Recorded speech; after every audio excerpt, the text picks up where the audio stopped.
Jacqui is a sleep-deprived working mother of 3 extremely boisterous and crazy boys. She also happens to be married to a chook-whispering lawn fanatic, their father. Jacqui writes about life and times as a mother trying to maintain a creative, relaxed approach to parenting, in other words, crap. Jacqui constantly reminds herself to laugh, particularly during those times when the kids make her feel like she would rather be sitting in the corner, sucking red wine straight out of the bottle through a curly straw. My name is Jacqui Honeywood and I am a crap parent. Sounds like the start of an AA meeting, doesn't it? Well, here I am. I've been blogging for a couple of years now and this is my story. I blog for pretty much a couple of reasons, 2 of my passions really, and I guess the first is not dissimilar to most of the people in this room, and that's my passion for writing. It's one of those itches that needs constant scratching. Much like lice, I suppose, it's probably a little easier to treat. My other passion and reason for blogging is my chook-whispering husband and my 3 little boys, one of whom needed his head glued just before we left for Melbourne. Plenty of blog fodder with those fellas. So what's CRAP got to do with all of it? Well, CRAP stands for Creative, Relaxed Approach Parenting. It's a tongue-in-cheek view about how we parent our kids. Creative, yes. Relaxed, well, most of the time. And there's a bit of parenting thrown in there for shits and giggles. The thing is, we weren't always crap. We kind of fell into crap, if you will. When we initially started our journey into parenting with our first son, as you do, we read all the books, we read all the parenting forums, we looked at all the internet sites, and we followed everything to the letter. Problem was, it became so restrictive that we were made to feel like there was only one way to parent, and that was the right way. And because our heads were so filled with so much noise about what we were meant to be doing, we weren't parenting according to what was natural for us. If our kid cried, we didn't know whether to rock him, leave him, comfort him, or put him on a bike and ride him around the block. In the early stages, we came to doubt our parenting abilities. And eventually, it took us a little while, but eventually we realised that we did have the requisite knowledge and skills to do it, and we just gave it a go.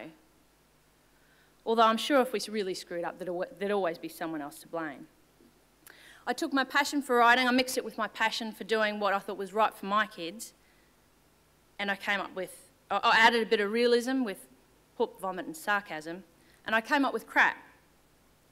This simple acronym said so much about me as a parent and us as a family, and yep, it's got an underlying connotation about there's times that I feel more crap mother than crap mama, but I like that. There's a level of honesty in that. Because no matter how confident you are in your parenting, there will always be times of doubt.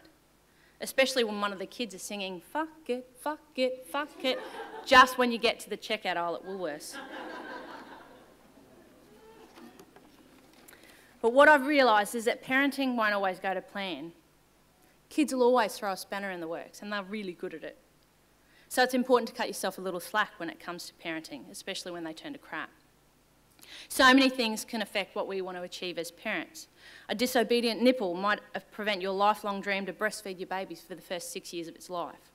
A baby that cries more than 3.5 minutes a day, which is bloody more than you expected, might leave you driving aimlessly in the middle of the night to find 19 different types of dummies and comforters just to shut them up and give you a moment's peace, even though you swore black and blue that nothing but your nipple would pass that kid's lips until the age 8 months. That watching TV, originally thought of as the root of all evil for young children, has now become your key to cook dinner, go to the loo and have a sip of coffee in the same 5 minutes.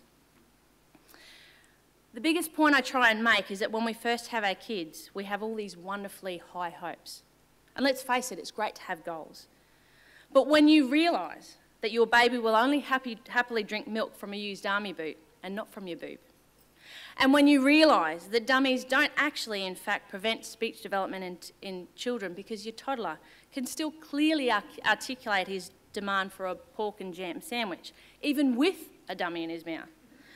And when you realise that a full night's sleep may only be achieved by your child crashing out on a beanbag on the bathroom floor, even if it's just for a period of time, and you accept that all those things are just the things you have to do to maintain some level of sanity, even if it's for a short time to rebuild your energy and let the vodka and Valium kick in, that's when you realise that you too are a crap parent. And it's not all that bad. You just do what you have to do to get by. especially when the kids are crazy. No parent is infallible, and we're just people doing the best we can to bring up the midgets in our life. That's what I blog about, and that's why I blog. The objective is to share the craziness of our family's antics, to show others that they're not alone amongst the mayhem. The crap happens to everyone that has young children, at least in some way, shape or form.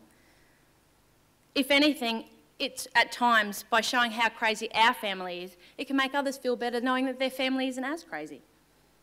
Isn't that blogging for social good?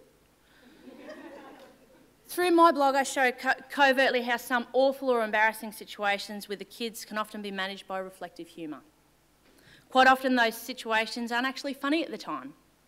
And really, who's going to laugh when you're carrying a baby covered in shit whilst also dragging a toddler screaming, "But I want to ride," through a busy shopping centre? But it's okay to have a little chuckle about them afterwards, even if it's at your own expense.